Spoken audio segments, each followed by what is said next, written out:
आप सभी को मेरा नमस्कार। मैंने पीछे लिम्फ नोड्स के बारे में बताया था और आज मैं उनसे संबंधित कैंसर का नाम जो लिम्फोमा कहते हैं उनके बारे में बताऊंगा। मैंने लिम्फ नोड वाले में यह भी बताया था कि लाइपोमा जो मैंने पहले वीडियो डाला था वो और लिम्फोमा दोनों अलग अलग चीज़ें हैं। लाइपोमा फैटी टिश्यू का बेनाइन ट्यूमर है। बेनाइन मीन्स वो कैंसर नहीं है। और जो लिम्फोमा है ये लिम्फ नोड्स का कैंसर कह दो या लिम्फ नोड की मेलिग्नेंसी कह दो। वैसे कैंसर वो एपिथेलियल ट्यूमर्स जो कार्सिनोमा होता है उनको कहते हैं और ये लिम्फोमा अलग ही एक वैरायटी है।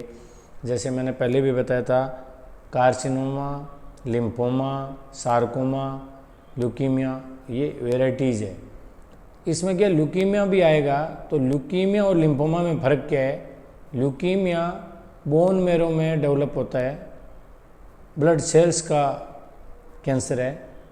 लिम्फोमा लिम्फ नोड्स के अंदर डेवलप हो रहा है और या लिम्फेटिक टिश्यूज है। लिम्फेटिक टिश्यूज में क्या है कि आपका थाइमस हो गया, जितनी लिम्फ नोडिक एरिया था वो है, स्प्लीन है, इनमें है। इनके अलावा कई बार एक्स्ट्रा लिम्फेटिक मतलब जो लिम्फ नोड टिश्यू नहीं है, लिम्फेटिक टिश्यू नहीं है, उनके अलावा भी कहीं हो सकता है।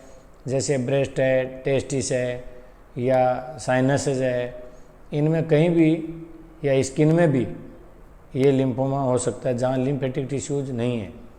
वहाँ के जो लिम्फोसाइट्स है, मेलिग्नेंट लिम्फोसाइट, वो डिपॉजिट होकर वहाँ पे वो डिजीज बना देते हैं। जो बोन मेरो के अंदर लिम्फोसाइट्स है वो WBC वाइट ब्लड सेल बोलते हैं। उनमें जो लिम्फोसाइट्स है वो लिम्फोसाइट्स या तो बोन मेरो में डेवलप होते हैं या वो थाइमस में डेवलप होते हैं। तो जो बोन मेरो में डेवलप हो रहा है, जिनका मैच्यूरेशन बोन मेरो में हो रहा है, वो B सेल्स होते हैं। जिनका मैच्यूरेशन थाइमस में होता है, थाइमस में T आता है, इसलिए वो T सेल्स होती है।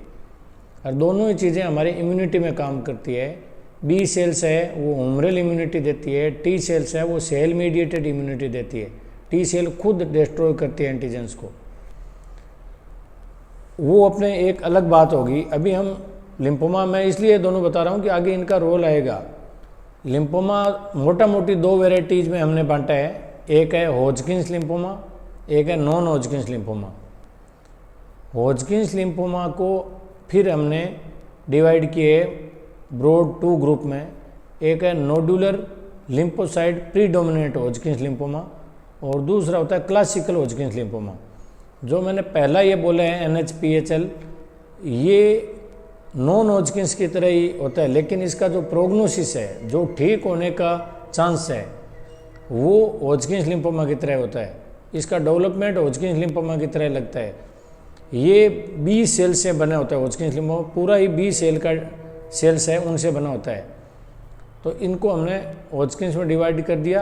अब जो मैंने क्लासिकल हॉजकिंस लिम्फोमा बोला है वो फिर 4 तरह से हैं, जिसमें nodular sclerosis, mix cellularity, lymphocyte rich और लिम्फोसाइट डिप्लीटेड। ये वेराइटीज़ क्यों बांटी है, इनका कैसे प्रेजेंट कर रहे हैं, ये कैसे इनका स्प्रेड रहेगा, बीमारी किस तरह से बढ़ेगी, किस तरह से ये ट्रीटमेंट को रेस्पॉन्ड करेंगे, शरीर में कौन से भाग में कौन सी बीमारी आएगी इनमें से, और जो ट्रीटमेंट देते हैं उसे ठीक होने के चांस कितने हैं, उन आधार पे इनको ये डिवाइड किया हमने। ये तो हो गया हॉजकिंस लिम्फोमा की बात। अब नॉन हॉजकिंस का मतलब जो हॉजकिंस नहीं है वो नॉन हॉजकिंस में। और ये नॉन हॉजकिंस की बहुत सारी वेराइटीज़ होती है और उनका प्रोग्नोसिस बहुत अच्छे। प्रोग्नोसिस का मतलब होता है कि जब हम ट्रीटमेंट दे रहे हैं तो उनके ठीक होने के चांस कितने हैं, मरीज का सर्वाइवल कितना है। तो नॉन हॉजकिंस लिम्फोमा में बहुत अच्छे प्रोग्नोसिस से लेके बहुत बुरे प्रोग्नोसिस तक के सारे उसमें आते हैं। उसमें जो बच्चों से लेके बूढ़ों तक सब में हो सकता है। लिम्फेटिक सिस्टम से हो सकता है, लिम्फेटिक सिस्टम के अलावा भी हो सकता है। और जो नॉन हॉजकिंस लिम्फोमा है वो B सेल से भी हो सकता है, T सेल से भी हो सकता है और नेचुरल किलर सेल्स हैं उनसे भी डेवलप हो सकता है। ये मैं इसलिए बता रहा हूँ कि इनका ट्रीटमेंट है उसी आधार पर डिसाइड होगा। तो मैंने एक तरफ हॉजकिंस लिम्फोमा बताया, दूसरी तरफ नॉन हॉजकिंस लिम्फोमा बताया। नॉन हॉजकिंस लिम्फोमा में जो मुख्यतः होते हैं वो diffuse large B cell lymphoma, follicular lymphoma, Burkitt's lymphoma, mantle cell lymphoma, इस तरह से कई सारे हैं। लेकिन मैंने आपको मोटा मोटी जो ज़्यादातर प्रेजेंट होते हैं वो मैंने बता दिए। उनके आधार पे फिर इनको ये बांटा है कि भाई लो ग्रेड है ना, या हाई ग्रेड है। तो लो ग्रेड वाले जो भी नॉन हॉजकिंस लिम्फोमा होते हैं वो ज़्यादा स्टेज में पकड़ में आते हैं, जनरली तीसरी या चौथी स्टेज में पकड़ में आते हैं। लेकिन वो इतने स्लो ग्रोथ करते हैं या अपने लिए इतने कम हानिकारक होते हैं कि मरीज उसमें 10 से 15 साल वैसे ही चल जाता है। अगर मरीज को सिम्टम आए ही नहीं तो हमने ट्रीटमेंट दिया ही नहीं तो भी चलता रहता है, क्योंकि ये 10-15 साल वैसे ही चलना है। हाई ग्रेड में अगर ट्रीटमेंट नहीं दें तो 6 महीने से 1 साल ही नहीं निकाले, तो उनमें तो ट्रीटमेंट हर हालत में देना होता है और एग्रेसिव ट्रीटमेंट देते हैं। बीमारी जितनी एग्रेसिव है ट्रीटमेंट भी उतना ही एग्रेसिव देना पड़ेगा। जैसे मान लो मैंने बीमारी कोई दवाई दी, बीमारी में 50% सेल खत्म होगी, लेकिन उसकी स्पीड इतनी है कि वो 7 दिन के अंदर 50% सेल और बना लेगी, वो खुद डबल हो जाएगी। जबकि मैंने कीमोथेरेपी का शेड्यूल रखा है वो मान लो मैंने 14 दिन से रखा है और या 21 दिन से रखा है। एक्चुअली में कीमोथेरेपी का शेड्यूल है वीक में होता है, 1 वीक या 2 वीक या 3 वीक या 4 वीक। तो मान लो मैंने 3 वीक का रखा, ये 7 डेज में डबल हो रही है, तो जितनी बीमारी थी उससे 4 गुना 6 गुना तो हो जाएगी जब तक मेरा शेड्यूल ट्रीटमेंट का आएगा। तो जितने फास्ट ग्रोथ करती है उनमें फिर मेरे को ट्रीटमेंट का जो शेड्यूल है क्लोज करना पड़ेगा, जल्दी जल्दी देना पड़ेगा। मुझे पता है 7 दिन में अगर ये वापस डुप्लीकेट हो सकती है तो मैं 7 दिन बाद ही एक ट्रीटमेंट कीमोथेरेपी का और दूंगा, फिर मैं 14 दिन पे और दूंगा, 21 दिन पे और दूंगा। इस तरह से कंटिन्यू चलता रहेगा वो ट्रीटमेंट। और डोज फ्रिक्वेंसी प्लस में डोज डेंसिटी बोलते हैं, जैसे जल्दी जल्दी देते हैं, प्लस में डोज की इंटेंसिटी की हम डोज कितनी दे रहे हैं, दोनों चीज़ें इसमें मायने रखती है।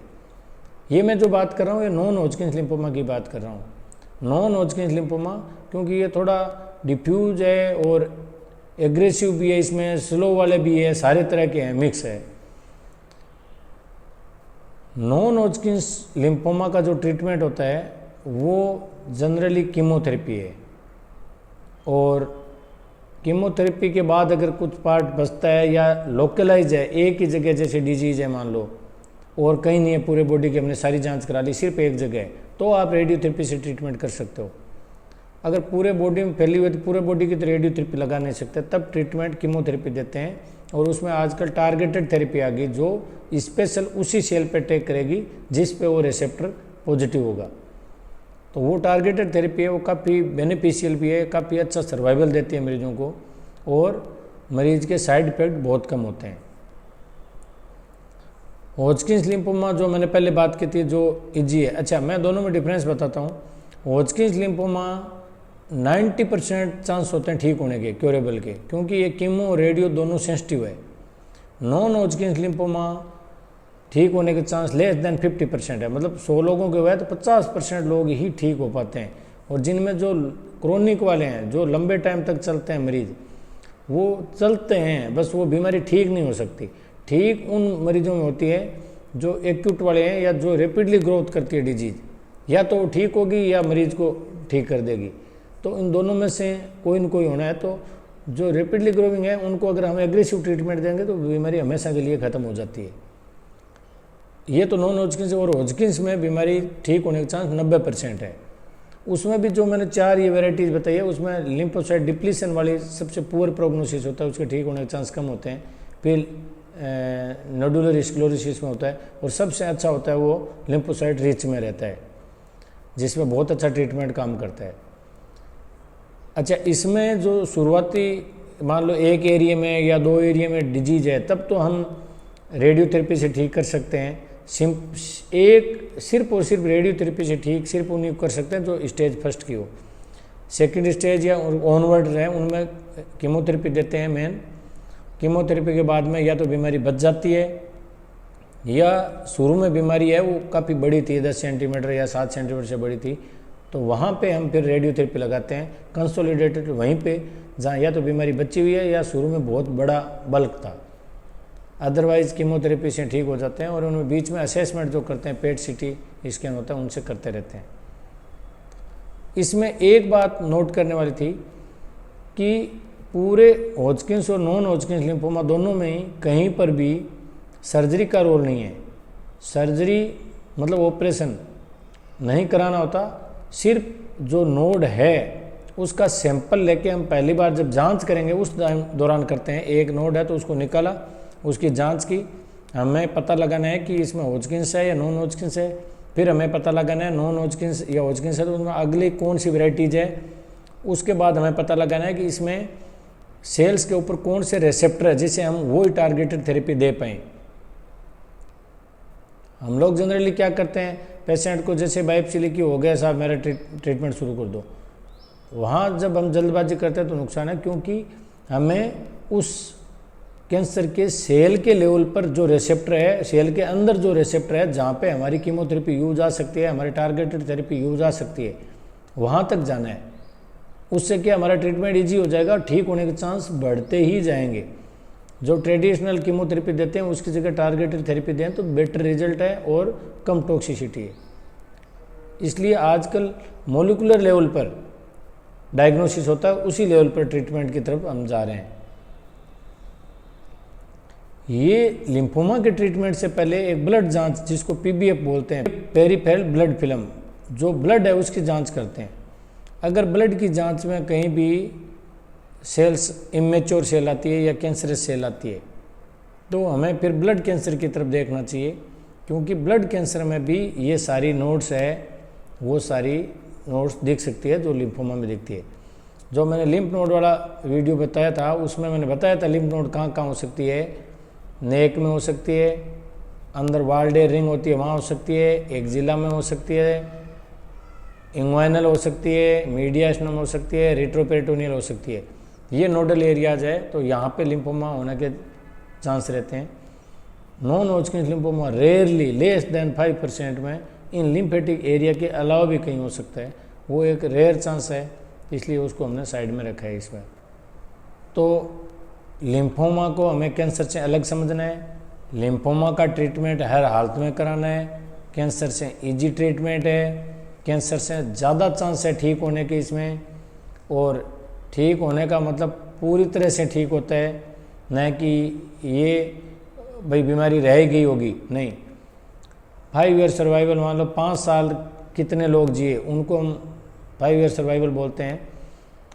इसमें ठीक हो जाता है, जो 5 साल निकालते हैं पूरी ज़िंदगी आराम से निकालते हैं।